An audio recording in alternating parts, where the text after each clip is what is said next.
Chapter 4, 158. Shackles of Hope. Sonny froze, then took a careful step back and stared at the walls of the great hall. Mordred's timing, this time around, was impeccable. It was not like Sonny had planned to get too close to the mass of darkness, but he might have underestimated the danger it presented. To be honest, he felt that he wasn't thinking entirely straight. It was not like he had lost control, but the strange pull he felt outside the tower was much stronger here, exerting a subtle effect on his mind. Sonny tensed and glanced at the pulsating dark rift, then realized that the pull emanated from the shackles that were the source of it. Why? What is that thing? The lost prince remained silent for a few moments, then sighed. I really can't make sense of you. Sonny blinked. That was not the answer he had expected. What? What is that supposed to mean? Mordred answered with a bit of doubt in his voice. Nothing, really. It's just that some things about you suggest a certain background, but then there are as many contradictions.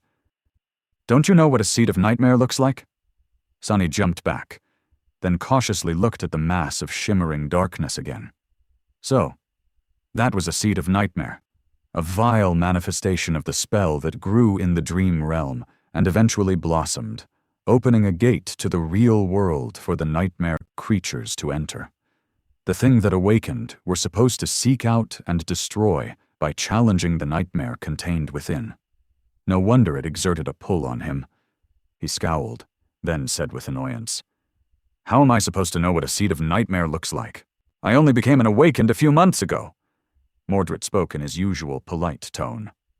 Have your clan elders not taught you anything? Sonny opened his eyes wide, a shocked expression appearing on his face. Clan? What clan? Do I look like a legacy to you? The lost prince did not answer, letting Sonny boil with outrage in silence. Eventually he slowly exhaled and asked dejectedly, Anyway, are you sure that that's what it is?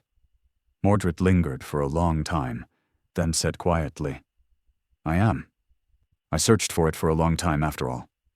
Hearing these words, Sonny frowned. What? Wait. Is that why you were trying to reach the ivory tower? To challenge a nightmare? He rubbed his face in frustration, trying to find a way to make sense of that statement, then shook his head. Why the hell would you do that? There's no shortage of seeds of nightmare everywhere in the dream realm, ones that are not hidden behind endless voids and oceans of divine flame.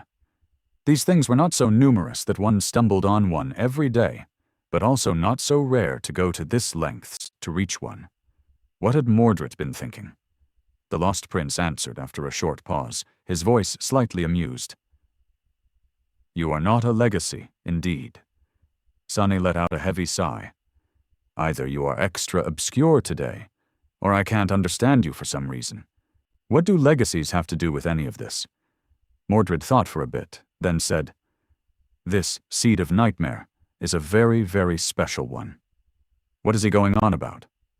The only thing that differentiated seeds, in Sonny's mind, was their category. A Category 2 seed would blossom into a Category 2 gate and contained a second nightmare. If an awakened challenged it and passed the trial, they would become a master. If a master challenged a Category 3 seed and survived the third nightmare, they would become a saint. The same thing went for sovereigns. Although there only had been 3/4 nightmares conquered in all of human history, as far as Sonny knew, and he knew more than most people. How could a seed be special? As if guessing what he was thinking about, Mordred spoke. There are a lot of master, but not all masters are equal. There are a few dozen saints, but not all saints are equal. And similarly, there are numerous nightmares, but not all nightmares are equal. Sonny scowled. How so? Is it easier? More difficult? The lost prince sighed. Neither. As far as the difficulty of the trial is concerned, the spell is always fair, in its own perverse way. However, that doesn't mean that the outcome is always the same. What enemies you vanquish determine what memories and echoes you receive. What battles you fight determines what experience you will bring back. Sonny thought back on his own arsenal of memories, and had to admit that the more unique nightmare creatures he had thought, the greater the reward was. In that sense, challenging a unique nightmare would certainly pose more risk, but also promise a greater boon. Add the existence of the lineage memories into the equation. A deep frown appeared on his face. Mordred, however, was not done talking. But more than that, the nature of the nightmare you challenge determines what knowledge you will receive and what secret you will be able to glean. As a researcher, you should know that the lessons humans can learn from the decrepit ruins in the dream realm are not that profound. Where do you think most of our knowledge comes from? It comes from the stories people bring back from their nightmares, of course. That made sense. There were actual natives of the dream realm out and about in the nightmares, after all. Like Oro of the Nine. Even if he was really just an illusion created by the spell was no simple thing. Most of the knowledge Sunny possessed was built on the foundation of what he had learned from the noble swordsman and scholar.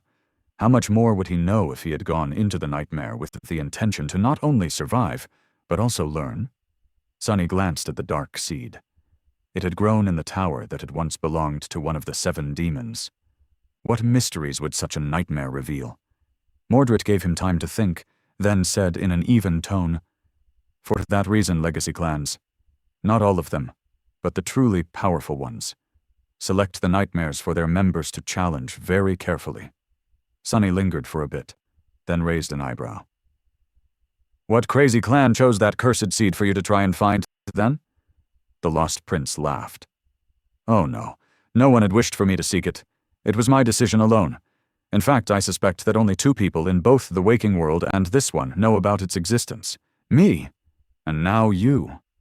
He chuckled again, and then added, "But that is what makes it so special as well. None of them could have learned of its existence, reached it, and taken its rewards as their own." After that, Mordred suddenly grew silent. He remained that way for a while, and then added quietly, "Well, it's not like I managed to do it too." He sighed, lingered for a few moments, and then added in a wistful tone, "Can you imagine what secrets that seed hides? What one would learn from that nightmare? A nightmare that was created from the chains with which Hope herself had been bound."